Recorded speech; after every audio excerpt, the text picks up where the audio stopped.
నమస్కారం ETV news కు స్వాగతం. ఈనాటి ముఖ్యాంశాలు. అన్నదాతకు తెలంగాణ సర్కార్ మరో తీపి కబురు. వచ్చే ఏడాది నుంచి ఉచితంగా ఎరువులు, ఎకరానికి 4,000 రూపాయలు పంపిణీ.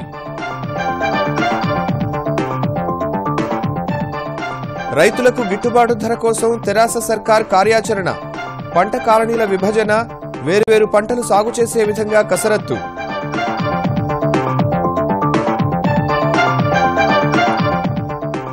రిజర్వేషన్ల పెంపును కేంద్రం ఆమోదిస్తుందని కేసీఆర్ విశ్వాసం. అధికార ప్రతిపక్షాల మధ్య కొనసాగుతున్న మాటల యుద్ధం.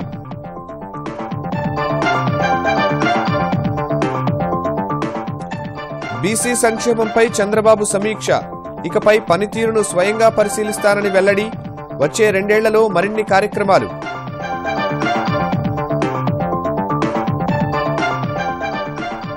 నవ్యాంధ్ర రాజధాని నిర్మాణ ఆకృతులు సిద్ధం. నార్మన్ ఫోస్టర్ ప్రతినిధులతో మంత్రి నారాయణ బృందం భేటీ.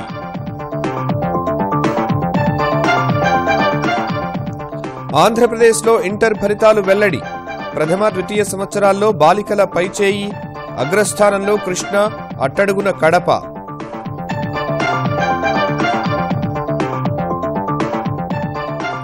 పాస్పోర్టు జారీలో మహిళలకు మరింత వెసులుబాటు. వివాహ, విడాకుల ధృవీకరణ పత్రాలు అవసరం లేదని ప్రధాని ప్రకటన.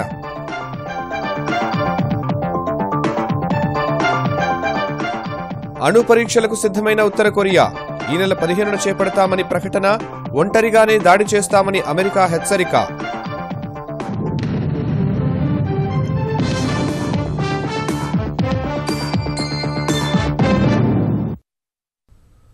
తెలంగాణలో 17,000 కోట్ల రుణమాఫీ పరిపూర్ణం చేసిన తెరాస సర్కార్ అన్నదాతకు మరో తీపి కబురు అందించింది. వచ్చే ఏడాది నుంచి రైతులకు ఉచితంగా ఎరువులు సరఫరా చేస్తామని ముఖ్యమంత్రి కేసీఆర్ ప్రకటించారు. ఎకరాకు 4,000 రూపాయల చొప్పున నేరుగా రైతు ఖాతాల్లోనే సొమ్ములు వేస్తామన్న సీఎం గ్రామాన రైతు సంఘాలు ఏర్పాటు చేసి రైతుల జాబితాలు సిద్ధం చేయాలని వ్యవసాయ శాఖను ఆదేశించారు. గిట్టుబాటు ధర లేక ఓసారి, ప్రకృతి విపత్తులకు పంటలు దెబ్బతిని మరోసారి సంక్షోభంలో చిక్కుకుని విలవిల్లాడుతున్న అన్నదాతకు ముఖ్యమంత్రి కేసీఆర్ మరో వరం ప్రకటించారు. వచ్చే ఏడాది నుంచి ఎరువు బరువును ప్రభుత్వమే భరిస్తుందని చెప్పారు. రుణమాఫీ హామీని పరిపూర్ణం చేసినందుకు జనహిత సమావేశ మందిరానికి వచ్చి కృతజ్ఞతలు తెలిపిన రైతులను ఉద్దేశించి ప్రసంగించిన కేసీఆర్ కొత్త శకానికి నాంది పలుకుతున్నామని తెలిపారు. ఇవాళ నేను చెప్పేది పెద్ద చరిత్ర. దేశమే ఆగమైతుంది, కదులుతుంది. వచ్చే ఆర్థిక సంవత్సరం నుంచి తెలంగాణలో రైతులు వాడేటటువంటి 26 లక్షల టన్నుల ఎరువులు ఏవైతుంటాయో 100కు 100% ఫ్రీగా రైతులకు సప్లై చేస్తాం. చిల్లర రాజకీయాలు పక్కన పెడితే తెలంగాణ ఉన్నన్ని రోజులు పర్వాలేదన్నా మేము ఒక 50% పెట్టుకుంటాం, మేము మంచిగానే మన రైతులు చెప్పేదాకా సప్లై అయితేనే ఉండాలి. ఎకరానికి 4 నుంచి 4,500 వేల రూపాయలు రైతుకు సపోర్ట్ వస్తుంది గవర్నమెంట్ నుంచి. 5 ఎకరాలను రైతు 20,000 పెట్టుబడి పెడుతుంది లాగోడు ఎరువుల మీద. ఆ 20,000 ప్రభుత్వం అవుతుంది. పురుగుల మందు మాత్రం మీరు కొనుక్కోవాలి. ఎరువుల కోసం అవసరమయ్యే మొత్తాన్ని పైరవేలకు ఆస్కారం లేకుండా గ్రామాన రైతు సంఘాలు ఏర్పాటు కావాలని, ఆ సంఘాల్లో రైతులందరి జాబితాలు రూపొందించి నేరుగా వారి ఖాతాల్లోనే డబ్బు జమ చేస్తామని కేసీఆర్ చెప్పారు. ప్రతి సంవత్సరం మే నెలలో చినుకువాడక ముందు రైతుకే డైరెక్ట్ డబ్బు పంపిస్తా బ్యాంక్ ఖాతాలో. తెలంగాణ రాష్ట్ర ప్రభుత్వంలో ఇది ఒక కల్చర్ కావాలి. సపోజ్ నాది 4 ఎకరాలు ఉంది, డబ్బు నాది ఎకరం అమ్మింది, అది అప్పుడప్పుడే కంప్యూటరైజ్ కావాలి. రిజిస్ట్రేషన్ శాఖకు ఎంఆర్ఓలకు ఆదేశాలు ఇస్తాం.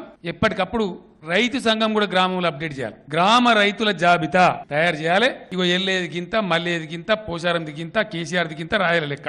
దాని ప్రకారం డబ్బులు ఏదైతుందో బ్యాంకులో పడతాయి, సీదా మీకు వచ్చేస్తాయి. ఎవ్వడు నడమల పైదవి లేదు, తిరిగేది లేదు, కాగితం లేదు. ఆ సిస్టమ్ లో ఉంటే చినుకు పడక ముందే కొనుక్కుంటాం. బడ్జెట్ పాస్ కాగానే ఫస్ట్ పైసలు ఎవరికి పోవాలి? అన్నదాతలైనటువంటి రైతులకు పోవాలి, ఎరువులు కొనుక్కుంటున్నారు. గ్రామ రైతు సంఘాల యొక్క నియామకం వ్యవసాయ శాఖ దయచేసి వెంటనే చేపట్టాలి. తెలంగాణలో 1 కోటి ఎకరాలకు నీరిచ్చి తీరుతామన్న హామీని వచ్చే 3 ఏళ్లలో నెరవేర్చి తీరుతామని కేసీఆర్ స్పష్టం చేశారు. ఎట్లా తెలంగాణ తెచ్చినామో అట్లా 1 కోటి ఎకరాల గోదావరి నీళ్లు తెస్తాను. నేను బతుకుంటే మటుకు 100% తెచ్చి చూపెడితే అది ఎక్కువ కాలం కాదు, 3-4 ఏళ్లలో. నిజాం సార్ కూడా ప్రతి సంవత్సరం నింపుకుంటూనే ఉంటాం, వాన వడని పడకపోని కాక. అంత మంచి పాయింట్ మనకు దొరికింది మేడిగడ్డ కాళేశ్వరం దగ్గర. 1700 టీఎంసీల నీళ్లు పోతున్నాయి ఆడికెళ్ళి. అదే పాయింట్ కాడికి ఇప్పుడు మనం లిఫ్ట్ కట్టుకుంటున్నాం. ఇక వెచ్చనా అంటే ఆయన మమ్మల్ని ఎవరు దేకర్రా అని ఈ వేరే పార్టీల బాధ బొబ్బ. ఈ వీడు మొండోడు ఇంత తెచ్చనా అంటే మాకెవడన్నా ఓటు చేస్తారా, మాకు డిపాజిట్ కూడా వస్తుందని బాధ. అన్ని పొలాలకు సమృద్ధిగా సాగునీరు అందినప్పుడు కూడా ధరల హెచ్చుతగ్గులతో రైతులు నష్టపోకుండా రాష్ట్రాన్ని పంట కాలనీలుగా విభజించే ప్రక్రియ చేపడతామని కేసీఆర్ చెప్పారు. అందరు పండించే పంటకు ఖచ్చితంగా రేటు రావాలంటే తెలంగాణ రాష్ట్ర వ్యవసాయం మొత్తం క్రాప్ కాలనీస్ కింద విభజన జరగాలి. ఏ పంట ఎంతే అన్నో గంతెత్తేనే దానికి డిమాండ్ ఉంటుంది. అప్పుడు నువ్వు పండించిన దానికి ధర వస్తుంది, నేను పండించిన దానికి వద్దు. నువ్వు బతుకుతావు, నేను బతుకుతా. ఈ విధంగా రైతులు అనేది ఖచ్చితంగా ఆర్గనైజ్ కావాలి. దీనికోసం చాలా విశేషమైనటువంటి కృషి ఇప్పుడు జరుగుతూ ఉంది. తప్పకుండా తెలంగాణ క్రాప్ కాలనీస్ కింద విభజన జరగాలి. భవిష్యత్తులో బంగారం లాంటి పంటలు పండించి నిజంగానే ఇది బంగారు తెలంగాణ అనే మాట, కేసీఆర్ మాట కాపాడాలని చెప్పి కోరుకుంటూ జై తెలంగాణ. గ్రామ రైతు సంఘాలు ఆధునిక వ్యవసాయ పద్ధతులు అందిపుచ్చుకునే స్థాయికి ఎదగాలని సీఎం ఆకాంక్షించారు. ఎన్ని అవాంతరాలు ఎదురైనా సామాజికంగా, విద్యాపరంగా వెనుకబడిన ముస్లింలకు రిజర్వేషన్లు పెంచి తీరుతామని ముఖ్యమంత్రి కేసీఆర్ విశ్వాసం వ్యక్తం చేశారు.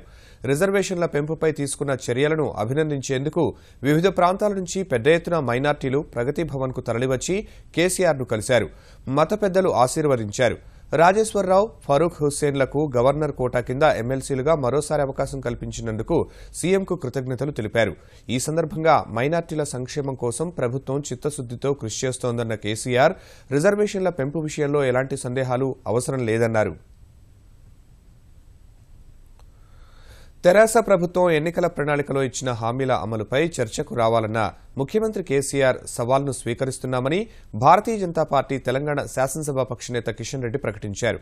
తెరాస ఎన్నికల హామీల్లో ఇంకా ఎన్నో అంశాలు అమలుకు నోచుకోవలసి ఉందన్న కిషన్ రెడ్డి మతపరమైన రిజర్వేషన్లకు భారతీయ జనతా పార్టీ వ్యతిరేకమని స్పష్టం చేశారు. మీరు మండల కేంద్రాలలో 30 బెడ్స్ హాస్పిటల్స్ ఇస్తామన్నారు, అసెంబ్లీ కేంద్రాలలో 100 బెడ్స్ హాస్పిటల్ ఇస్తామన్నారు, అన్ని జిల్లా కేంద్రాలలో నిమ్స్ లాంటి సూపర్ స్పెషాలిటీ హాస్పిటల్ ఇస్తామన్నారు. ఏ ఒక్క జిల్లాలోనైనా ఆ రకంగా మీరు ఏర్పాటు చేశారా? కాబట్టి ఎలక్షన్ మేనిఫెస్టో 100% అమలు చేసినటువంటి రాష్ట్రం తెలంగాణ. దీనిపైన బహిరంగ చర్చకు ఎవరైనా నేను సిద్ధంగా ఉన్నానని ముఖ్యమంత్రి గారు మాట్లాడడం ఏదైతున్నదో నేను సిద్ధంగా ఉన్నాను, ముఖ్యమంత్రి గారు సిద్ధంగా ఉన్నారు అడుగుతాను. ఆయన చెప్పాడు భూమిని ఆకాశాన్ని ఏకం చేసి అయినా సరే ఈ యొక్క రిజర్వేషన్స్ అమలు చేస్తా ఉన్నాడు. నేను చెప్తాను ముఖ్యమంత్రి గారికి, భూమిని ఆకాశాన్ని ఏకం చేసి అయినా సరే తెలంగాణ రాష్ట్రంలో మతపరమైన రిజర్వేషన్స్ మేము ఎదుర్కొంటామని ఈ సందర్భంగా మనం చేస్తాను. ముఖ్యమంత్రి కేసీఆర్ ప్రకటించిన రిజర్వేషన్లపై భారతీయ జనతా పార్టీ నేతలు అనవసర విమర్శలు చేస్తున్నారని తెలంగాణ పశుసంవర్ధక శాఖ మంత్రి తలసాని శ్రీనివాస్ యాదవ్ మండిపడ్డారు. కమలదళమే మత రాజకీయాలకు పాల్పడుతోందని విమర్శించారు. కిషన్ రెడ్డి ఏదో మాట్లాడతాను, ఇప్పుడు స్థాయి ఉన్నంత వరకు మాట్లాడితే బెటర్ గా ఉంటుంది. ముఖ్యమంత్రి గారికి సవాల్ విసిరి ఛాలెంజ్ చేసినంత మాత్రాన పెద్దోళ్ళు అయిపోరు. మతాన్ని అడ్డుపెట్టి రాజకీయం చేస్తారు ఎవరు అనేది దేశంలో ప్రతి ఒక్కరికి తెలుసు. మేమిచ్చేటువంటి రిజర్వేషన్లు మతపరమైనటువంటి రిజర్వేషన్లు కావు అని చెప్పి చాలా స్పష్టంగా చెప్పినాం. వెనుకబడిన తరగతుల సంక్షేమ పథకాల అమలు తీరును స్వయంగా పరిశీలిస్తారని ముఖ్యమంత్రి చంద్రబాబు చెప్పారు. అందుకోసం త్వరలో బీసీ ఫెడరేషన్లలో సమర్థంగా పనిచేసిన 100 మందిని కలవనున్నట్టు చెప్పారు. గత ప్రభుత్వాలు దశాబ్ద కాలంలో ఖర్చు చేసిన దానితో పోలిస్తే తెలుగుదేశం ప్రభుత్వం రెట్టింపు ఖర్చు చేసిన విషయం గుర్తు చేశారు. అమరావతి సచివాలయంలోని తన కార్యాలయంలో వెనకబడిన తరగతుల సంక్షేమంపై సమీక్ష నిర్వహించిన ముఖ్యమంత్రి చంద్రబాబు తెలుగుదేశం పార్టీ బీసీల పక్షపాతి అని రుజువు చేసుకునేలా పెద్ద ఎత్తున నిధులు వెచ్చించినట్లు వివరించారు. 2004 నుంచి 2014 వరకు 60.95 లక్షల విద్యార్థులకు 6,727 కోట్ల రూపాయల ఉపకార వేతనాలు ఇస్తే గత 3 ఏళ్లలో 26.35 లక్షల విద్యార్థులకు 6,326 కోట్లు కేటాయించామని, గత ఆర్థిక సంవత్సరంలోనే 10 లక్షల మంది విద్యార్థులకు 2,593 కోట్లు ఇచ్చామని చెప్పారు. వెనుకబడిన తరగతులకు గతం కంటే ఎక్కువ సంక్షేమ పథకాలు అందిస్తున్నప్పటికీ వచ్చే 2 ఏళ్లలో మరిన్ని కార్యక్రమాలు అమలు చేయాలని అధికారులకు దిశానిర్దేశం చేశారు. బీసీ, ఎస్సీ, ఎస్టీ, కాపు, బ్రాహ్మణ కార్పొరేషన్ వంటి సంక్షేమ శాఖలన్నీ ఒకే గొడుగు కిందికి రావాల్సిన అవసరముందన్న చంద్రబాబు సంక్షేమ కార్యక్రమాలంటే డబ్బు పంపిణీ కాదని, వాటి వల్ల ఆర్థిక కార్యకలాపాలు పెరిగి యువత జీవితంలో స్థిరపడాలన్నారు. ఆ మేరకు సంక్షేమ శాఖల అధికారులు, బ్యాంకర్లు కలిసి తగిన కార్యాచరణ తయారు చేసి ప్రతి 3 నెలలకోసారి నివేదిక అందించాలని సూచించారు. బీసీల్లోని 139 కులాల అభివృద్ధికి 11 ఫెడరేషన్లు ఏర్పాటు చేసినవన్నీ గుర్తు చేసిన సీఎం ప్రతి కులంలో జనాభాలు విశ్లేషించాలన్నారు. కుల వృత్తుల్లో ఉన్నవారి నైపుణ్యాల్ని పెంచేందుకు యూనిట్లను మంజూరు చేయాలని కోరారు. చేనేత కార్మికుల్ని ఆదుకోవాల్సిన బాధ్యత ప్రభుత్వంపై ఉందన్న చంద్రబాబు ఆ రంగంలో నూతన ఆవిష్కరణల కోసం తక్షణమే కార్యాచరణ సిద్ధం చేయాలని ఆదేశించారు. ఇదే సమయంలో రవాణా శాఖ పనితీరుపై కూడా సమీక్షించిన చంద్రబాబు వాహన చోదకులకు అంతర్జాతీయ శ్రేణి శిక్షణా సదుపాయం కల్పించి తగిన నైపుణ్యాలు అందిస్తామన్నారు. త్వరలో 20,000 మంది డ్రైవర్లకు driving and traffic research institute ద్వారా శిక్షణ ఇప్పిస్తామని తెలిపారు. రాష్ట్రంలో 9 ప్రాంతాల్లో ఆటోమేటెడ్ టెస్ట్ ట్రాక్లు ఏర్పాటు చేస్తున్నట్లు తెలిపారు. అమరావతిలోని పాలనా నగరంలో అసెంబ్లీ భవనాలకు సంబంధించిన మరికొన్ని ఆకృతులను లండన్లోని ప్రధాన ఆర్కిటెక్ట్ నార్మన్ ఫోస్టర్స్ బృందం రూపొందించింది. శాసనసభ శాశ్వత భవనానికి సంబంధించిన కొన్ని ఆకృతులను సిద్దం చేసింది. పరిపాలనా భవనాలకు సంబంధించిన ఆకృతులపై మరిన్ని సూచనలు చేసేందుకు లండన్ వెళ్లిన మంత్రి నారాయణ బృందం వీటిని పరిశీలించింది. ఈ ఆకృతులను ముఖ్యమంత్రి చంద్రబాబు కూడా పరిశీలించిన అనంతరం వచ్చే నెలలో తుది డిజైన్లను ఖరారు చేయనున్నారు. ఇక నుంచి భారత మహిళలు పెళ్లైన తర్వాత కూడా పాస్పోర్ట్లో ఇంటి పేరు మార్చుకోవాల్సిన అవసరం లేదని ప్రధాని నరేంద్ర మోదీ స్పష్టం చేశారు. తల్లిదండ్రుల ఇంటి పేరునే కొనసాగించుకోవచ్చని వెల్లడించారు. ముంబైలో ఇండియన్ మర్చెంట్ ఛాంబర్ మహిళా విభాగం స్వర్ణోత్సవాలను ఉద్దేశించి వీడియో కాన్ఫరెన్స్ ద్వారా ప్రసంగించిన ప్రధాని స్త్రీ శక్తి దేశాభివృద్ధిలో అత్యంత కీలక పాత్ర పోషిస్తుందని చెప్పారు. పంచాయతీ నుంచి పార్లమెంటు వరకు మహిళలు రాణిస్తున్నారన్న మోదీ దాదాపు అన్ని ప్రభుత్వ పథకాల్లో ప్రధాన లబ్దిదారులు మహిళలేనని మోదీ గుర్తు చేశారు. पासपोर्ट के नियमों में भी एक बड़ा महत्वपूर्ण बदलाव किया गया है। अब महिला को अपनी शादी का या तलाक का सर्टिफिकेट देना जरूरी नहीं होगा। ये उसकी इच्छा पर होगा कि पासपोर्ट में अपने पिता का नाम लिखवाए या फिर मां का। सरकार हर स्तर पर, हर लेवल पर प्रयास कर रही है कि महिलाएं नौकरी के लिए, स्वरोजगार के लिए स्वयं होकर के आगे आए। ఎలక్ట్రానిక్ ఓటింగ్ యంత్రాల వాడకాన్ని సవాల్ చేస్తూ దాఖలైన వ్యాజ్యాలపై విచారణ చేపట్టిన సుప్రీంకోర్టు కేంద్ర ప్రభుత్వానికి ఎన్నికల సంఘానికి తాకీదులిచ్చింది. ఈవీఎంల వ్యవహారంలో బీఎస్పీ, ఎస్పీ దాఖలు చేసిన వ్యాజ్యాలపై తదుపరి విచారణ జరిగే మే 8లోపు వివరణ ఇవ్వాలని ఆదేశించింది. ఇటీవల 5 రాష్ట్రాల శాసనసభలకు జరిగిన ఎన్నికల్లో ఈవీఎంల ట్యాంపరింగ్ జరిగిందని ఆరోపిస్తూ తొలుత బీఎస్పీ సర్వోన్నత న్యాయస్థానాన్ని ఆశ్రయించింది. ఈ వ్యవహారంపై సీబీఐ దర్యాప్తు చేయించాలని అభ్యర్థించింది. మరో వ్యాజ్యం దాఖలు చేసిన ఎస్పీ నేత అతౌర్ రెహమాన్ ఎవరికి ఓటేశామో తెలిపే కాగితపు రసీదు వచ్చే వీలులేని సాధారణ ఈవీఎంలను ఉపయోగించడాన్ని సవాల్ చేశారు. ఈ వ్యాజ్యాలపై విచారణ చేపట్టిన న్యాయస్థానం కేంద్రానికి, ఈసీకి తాకీదులిచ్చింది. వైద్య విద్య ప్రవేశాల కోసం జాతీయ స్థాయిలో నిర్వహించే ప్రవేశ పరీక్ష నీట్ను ఉర్దూ మాధ్యమంలోనూ నిర్వహించాలని కేంద్ర ప్రభుత్వాన్ని సుప్రీంకోర్టు ఆదేశించింది. 2018-19 విద్యా సంవత్సరానికి జరిగే నీట్ను ఉర్దూ మాధ్యమంలో కూడా నిర్వహించాలని స్పష్టం చేసింది. ఈ ఏడాది మే 7న జరిగే నీట్ను ఉర్దూ మాధ్యమంలో నిర్వహించాలని ఒక పిటిషన్ దాఖలు కాగా ఈ ఏడాది సాధ్యపడదని కేంద్రం తెలిపింది. కేంద్రం వాదనను పరిగణలోకి తీసుకున్న సర్వోన్నత న్యాయస్థానం 2018-19కి జరిగే ప్రవేశ పరీక్షలో ఉర్దూ మాధ్యమాన్ని కూడా చేర్చాలని స్పష్టం చేసింది.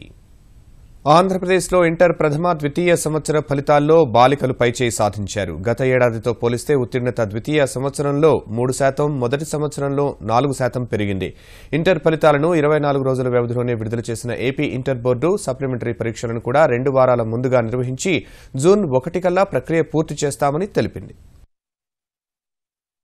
ఆంధ్రప్రదేశ్లో ఇంటర్ 2 సంవత్సరాల ఫలితాలను మానవ వనరుల అభివృద్ది శాఖ మంత్రి గంటా శ్రీనివాసరావు, మరో మంత్రి ఆదినారాయణ రెడ్డితో కలిసి విజయవాడలో విడుదల చేశారు. ద్వితీయ సంవత్సరం పరీక్షలకు 4,29,586 మంది విద్యార్థులు హాజరైతే 3,30,986 మంది ఉత్తీర్ణత సాధించారని తెలిపారు. ఉత్తీర్ణత 77% నమోదైతే బాలికలు 80%, బాలురు 74% ఉత్తీర్ణులయ్యారని చెప్పారు. ఎంపీసీలో 992 మార్కులు సాధించిన షేక్ షర్మిల మొదటి స్థానంలో నిలవగా 991 మార్కులతో దోసపాటి సాయివంశీ రెండో స్థానం, డి లోకేష్ మూడో స్థానంలో నిలిచారు. బైపీసీలో 991 మార్కులతో ఆలపాటి నైమిష మొదటి స్థానంలో నిలవగా 990 మార్కులతో పసుపులేటి లీమా 2, ఎస్ హారిక మూడో స్థానం దక్కించుకున్నారు. మొదటి సంవత్సరం పరీక్షలకు 4,88,850 మంది విద్యార్థులు హాజరైతే 3,34,471 మంది ఉత్తీర్ణులయ్యారని వెల్లడించారు. మొదటి సంవత్సరం ఉత్తీర్ణత 64% కాగా బాలికలు 69%, బాలురు 60% ఉత్తీర్ణులయ్యారని తెలిపారు. ఎంపీసీలో 466 మార్కులతో జస్వంత్, బైపీసీలో 436 మార్కులతో యు వెంకటరాధ మొదటి స్థానంలో నిలిచారు. 2 సంవత్సరాల ఫలితాల్లో కృష్ణా జిల్లా మొదటి స్థానంలోనూ, కడప జిల్లా చివరి స్థానంలో నిలిచాయి. ఇంటర్ ఫలితాలను 24 రోజుల్లోనే విడుదల చేశామన్న గంటా వచ్చే ఏడాది నుంచి 10వ తరగతి తరహాలో ఇంటర్లోనూ గ్రేడింగ్ విధానం అమలు చేస్తామని వెల్లడించారు. నెక్స్ట్ ఇయర్ నుంచి ఇంటర్మీడియట్లో కూడా గ్రేడింగ్ సిస్టమ్ తీసుకోవాలని ఒక ఆలోచన ఉంది. ఎందుకంటే విద్యార్థుల్లో కొంచెం స్ట్రెస్ లెవెల్స్ తగ్గించాలి అనే ఉద్దేశంతో ఇది చేస్తే బాగుంటుందని ఒక ప్రతిపాదనలు కూడా వచ్చాయి. ముఖ్యమంత్రి గారితో డిస్కస్ చేసిన తర్వాత నెక్స్ట్ ఇయర్కి అది ఒక డిసిషన్ తీసుకోవాలనే ఆలోచనలో ఉన్నాం.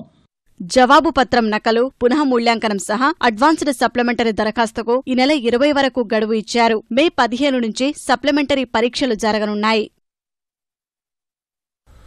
తెలుగు రాష్ట్రాల మధ్య భవన నిర్మాణ కార్మికుల సంక్షేమ బోర్డుకు సంబంధించిన నిధుల వివాదానికి తెరపడింది. కేసులు, బ్యాంకు ఖాతాల సీజు వరకు వెళ్లిన ఈ వివాదానికి చర్చలతో పరిష్కారం లభించింది. బోర్డుకు చెందిన 1105.56 కోట్ల రూపాయలను జనాభా నిష్పత్తి ప్రకారం పంచుకోవాలని ఆంధ్ర, తెలంగాణ ప్రభుత్వాలు ఏకాభిప్రాయానికి వచ్చాయి. ఫలితంగా ఏపీ ఖజానాకు 640 కోట్లు, తెలంగాణకు 465 కోట్లు దక్కనున్నాయి. ఈ మేరకు తెలంగాణ కార్మిక మంత్రి నాయిని నరసింహారెడ్డితో ఆంధ్రప్రదేశ్ మంత్రి పితాని చేసిన సంప్రదింపులు ఫలితాన్ని ఇచ్చాయి. 10 రోజుల్లోగా పీడీ ఖాతాలకు ఏపీ వాటా చేరుతుందని మంత్రి పితాని సత్యనారాయణ వెల్లడించారు. సంచలనం సృష్టించిన ఆయేషా హత్య కేసును పునర్విచారించేందుకు చర్యలు తీసుకుంటున్నట్లు ఆంధ్రప్రదేశ్ డీజీపీ సాంబశివరావు వెల్లడించారు. నెల్లూరు నగర 5వ పట్టణ పోలీస్ స్టేషన్లో ఏర్పాటు చేసిన రిసెప్షన్ సెంటర్ను ప్రారంభించిన ఆయన ఆయేషా తల్లి విజ్ఞప్తి మేరకు తిరిగి విచారణ చేస్తామని చెప్పారు. కేసు ఒకటి అండర్ ఇన్వెస్టిగేషన్లో ఉన్నప్పుడు ఎవరైనా కంప్లైంట్ చేస్తే ఏం చేస్తామంటే వెంటనే వేరే ఐఓకో లేకపోతే వేరే సిఐడికో ఇవ్వడం జరుగుతుంది. కానీ ఇప్పుడు అలా కాదు. కేసు ట్రయల్ అయింది, ట్రయల్ తర్వాత అప్పీల్ కూడా అయింది. కాబట్టి ఈ స్టేజ్లో రీఇన్వెస్టిగేషన్కి పాసిబిలిటీ ఏమిటని ఆలోచిస్తే కొన్ని లీగల్ ప్రొవిజన్స్ దొరికినాయి. అందుకని బహుశా we may go for reinvestigation of the case. ఆంధ్రప్రదేశ్లోని అన్ని ప్రాంతాలకు ఫైబర్ నెట్వర్క్ను త్వరితగతిన అందుబాటులోకి తెచ్చే దిశలో పనులు వేగవంతం చేయాలని ఆంధ్రప్రదేశ్ ఐటీ, పంచాయతీరాజ్ శాఖ మంత్రి నారా లోకేష్ సూచించారు. ఈ మేరకు ఏపీలో తయారీ రంగం విస్తరణపై సమీక్ష నిర్వహించిన మంత్రి ఐటీ, ఎలక్ట్రానిక్ ప్రాజెక్టుల విస్తరణపై అధికారులతో చర్చించారు. ఏపీని తయారీ రంగానికి గమ్యస్థానంగా మార్చేందుకు చేపట్టాల్సిన చర్యలపై సూచనలు చేశారు. ఆంధ్రప్రదేశ్కు ప్రత్యేక హోదా సాధించే విషయంలో తెలుగుదేశం పార్టీ వైఖరిని జనసేన అధ్యక్షుడు పవన్ కళ్యాణ్ తీవ్రంగా తప్పుపట్టారు. హోదా విషయంలో కేంద్రం వద్ద క్రమంగా పట్టుకోల్పోతోందని ట్విట్టర్ ద్వారా విమర్శించారు. తెలుగుదేశం పార్టీ మౌనం తీవ్ర ఆవేదనకు గురిచేస్తోందని వ్యాఖ్యానించిన పవన్ కళ్యాణ్ వ్యక్తిగత ప్రయోజనాల కోసం రాష్ట్ర ప్రజల ఆత్మగౌరవాన్ని కేంద్రం వద్ద తాకట్టు పెట్టొద్దని హెచ్చరించారు. ప్రత్యేక హోదాపై పార్లమెంట్లో చర్చ జరుగుతుంటే తెలుగుదేశం ఎంపీలు గైర్హాజరు కావడం సరికాదన్నారు. ఈ విషయంలో వైకాపా ఎంపీల చొరవ అభినందనీయమని పేర్కొన్నారు. తెలంగాణకు చెందిన కేశవరావు, రాపోలు ఆనంద్ భాస్కర్ ప్రత్యేక హోదాకు మద్దతు పలికినందుకు ధన్యవాదాలు తెలిపారు. వివిధ రంగాల్లో విశేష సేవలు అందించిన ప్రముఖులకు రాష్ట్రపతి ప్రణబ్ ముఖర్జీ పద్మ పురస్కారాలను ప్రదానం చేశారు. పద్మ విభూషణ్కు ఎంపికైన మధ్యప్రదేశ్ మాజీ సీఎం దివంగత సుందర్లాల్ పట్వా తరపున ఆయన సతీమణి పురస్కారాన్ని స్వీకరించారు. ఆధ్యాత్మిక గురువు జగ్గి వాసుదేవ్, గాన గంధర్వుడు కేజే యేసుదాస్ పద్మ విభూషణ్ పురస్కారాలు అందుకున్నారు. కళలు, సంగీత విభాగంలో పండిత్ విశ్వమోహన్ భట్, సాహిత్య విభాగంలో దేవి ప్రసాద్ ద్వివేది పద్మభూషణ్ పురస్కారం స్వీకరించగా దివంగత పాత్రికేయుడు చో రామస్వామి తరపున ఆయన భార్య పద్మభూషణ్ అందుకున్నారు. క్రీడల విభాగంలో మరియప్పన్, వికాస్ గౌడ, దీపా కర్మాకర్, సాక్షి మాలిక్ పద్మశ్రీ పురస్కారాలు అందుకున్నారు. ఆంధ్రప్రదేశ్కు చెందిన త్రిపురనేని హనుమాన్ చౌదరి, తెలంగాణకు చెందిన ఎక్క యాదగిరిరావు, చింతకింది మల్లేశం రాష్ట్రపతి నుంచి అవార్డులను స్వీకరించారు.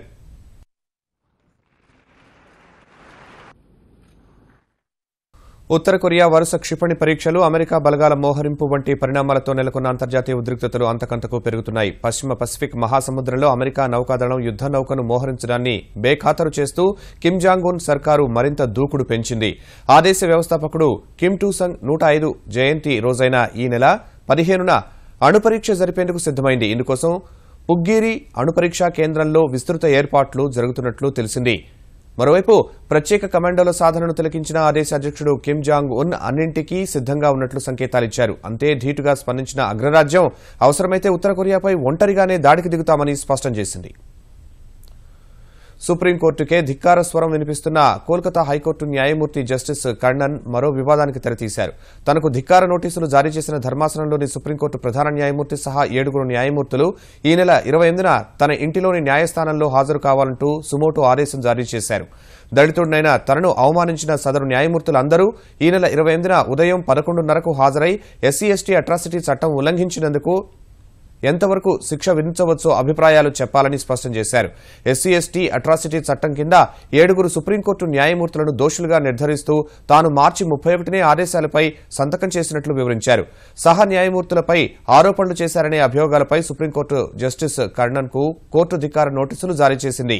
ఆయన స్పందించకపోవడంతో బెయిలబుల్ వారెంట్ జారీ చేసింది. మార్చి 31న ఆయన సుప్రీంకోర్టు ముందు హాజరైనప్పటికీ ధిక్కార స్వరం వినిపిస్తూనే ఉన్నారు. దేశంలోని వేర్వేరు రాష్ట్రాల్లో జరిగిన అసెంబ్లీ ఉప ఎన్నికల్లో భారతీయ జనతా పార్టీ సత్తా చాటింది. 7 రాష్ట్రాల్లోని 10 స్థానాలకు ఈ నెల 9న జరిగిన ఉప ఎన్నికల్లో ఆ పార్టీ 5 చోట్ల విజయం సాధించింది. దేశ రాజధాని ఢిల్లీలోని రాజౌరీ నగర్లో భారతీయ జనతా పార్టీ అభ్యర్థి మంజిందర్ సింగ్ సిర్సా 14,000కు పైగా ఓట్ల మెజార్టీతో సమీప ప్రత్యర్థి కాంగ్రెస్ అభ్యర్థిపై గెలుపొందారు. ఢిల్లీలో అధికారంలో ఉన్న ఆమ్ ఆద్మీ పార్టీ డిపాజిట్ గల్లంతు అయింది.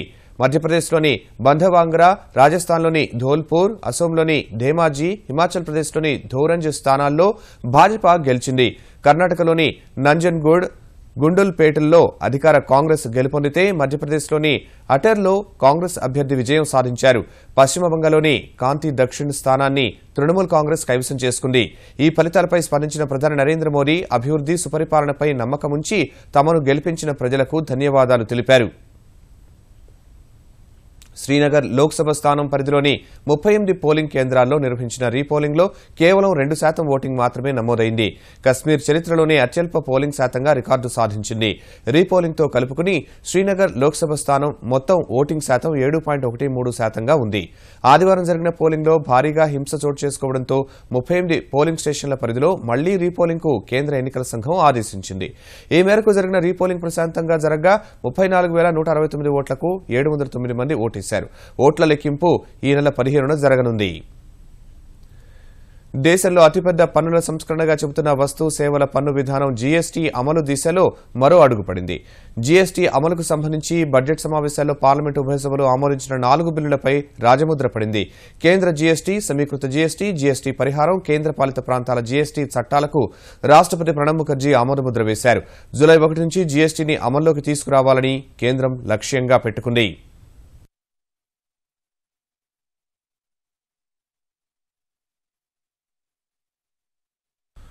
సింగపూర్ బ్యాడ్మింటన్ సూపర్ సిరీస్లో భారత షట్లర్ల దూకుడు కొనసాగుతోంది. తొలి రౌండ్లో ఆల్ ఇంగ్లాండ్ ఛాంపియన్ నజోమి ఒకుహరాను ఓడించిన ఒలింపిక్ రజత పతక విజేత పివి సింధు రెండో రౌండ్లో జయభేరి మోగించి క్వార్టర్స్లోకి ప్రవేశించింది.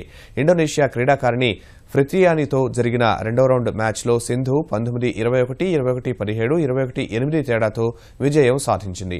అటు ప్రపంచ 30వ ర్యాంక్ సాయి ప్రణీత్ చైనాకు చెందిన క్వీవోబిన్పై 21-15, 21-23, 21-16 తేడాతో గెలిచి క్వార్టర్ ఫైనల్లోకి ప్రవేశించాడు. మిక్స్డ్ డబుల్స్లో సుమిత్ రెడ్డి, అశ్విని పొన్నప్ప జోడీ 17-21, 21-17, 21-16 తేడాతో జేవాన్ లీసోహీపై గెలుపొందారు. ఈటీవీ న్యూస్ సమాప్తం. నమస్కారం.